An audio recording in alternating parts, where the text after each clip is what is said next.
سبيل الدموع سبيل مريح।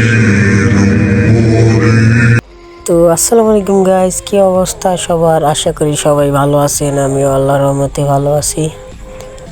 তো গাইস, একটা ভাই আমাকে কমেন্ট করেছে যে ভাই যদি পারেন শটগান দিয়ে 10টা থেকে 12টা কিল করে দেখান, তাও হেডশটে। তো আমিও তার চ্যালেঞ্জটা অ্যাকসেপ্ট করে নিলাম। দেখা যাক কি হয়, 10টা থেকে 12টা কিল করতে পারি কিনা।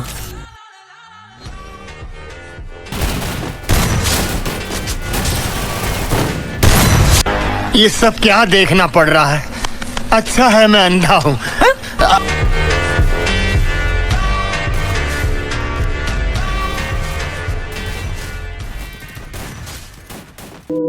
তো গাইস, আপনাদের কাছে যদি ভিডিওটা ভালো লেগে থাকে অবশ্যই একটা লাইক, একটা সাবস্ক্রাইব করে দিবেন।